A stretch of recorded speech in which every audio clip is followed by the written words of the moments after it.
right, Jimmy. Tell me, All right.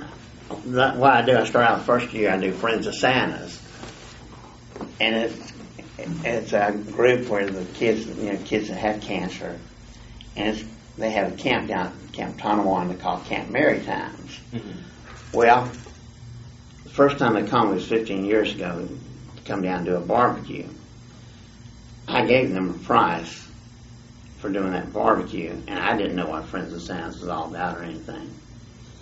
And I got down there and saw what it was. And I didn't say a word to anybody, to my help or anything like that.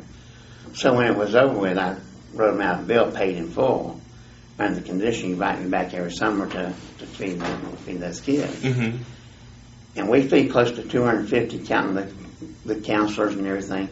Each kid that has cancer has a counselor that looks after them, watch them, takes care of them.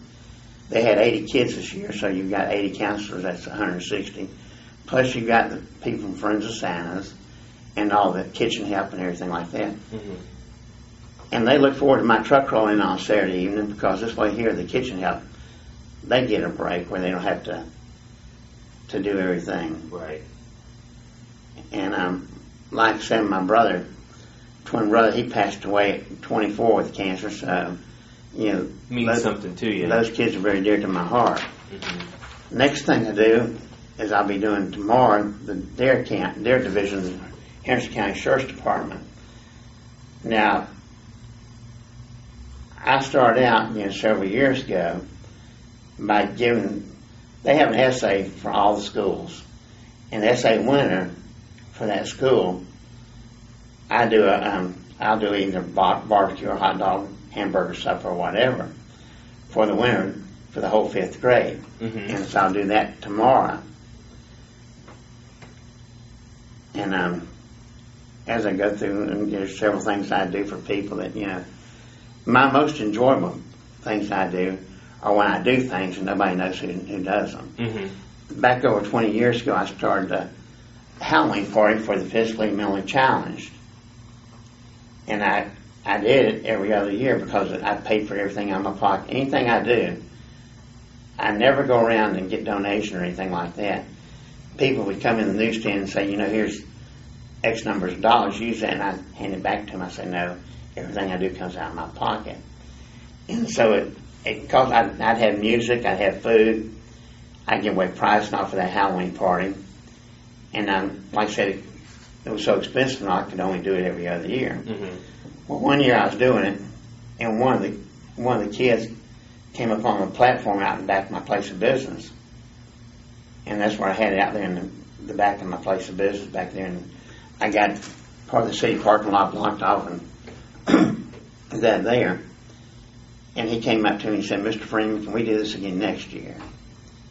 And I can't tell a kid no. And so we started doing it from then on out every year. Then later on, the Civic Tank Club, which is involved with children like that, the physically and mentally challenged, they came in to help me. When they first showed up, they said, we can go here and get this, we can go there and get that. And I said, no. If you need anything, go get it, and I'll write you a check for it. I pay for everything. It's not, I don't have anybody else involved in what I do. And they said, all right. So they came and worked with me for about 2 years. And so I turned it over to them with a condition, that they ran it like I saw fit, or I'd take it back away from them. And then when I turned it over to them, they named it the Jimmy Freeman Halloween Party. Where do you see yourself, in the next few years? What would you want to keep doing your catering business and, stay in Henderson County, all that kind of, is that what you want to do? My life consists of, I get up in the morning, I get up any time after 5 o'clock. I go downtown like I've always done all these years. I either sit behind my desk and mess around on the computer, or I get things ready for a catering event. And then when it comes, 7 or 8 o'clock at night, I'll lock it up and go home.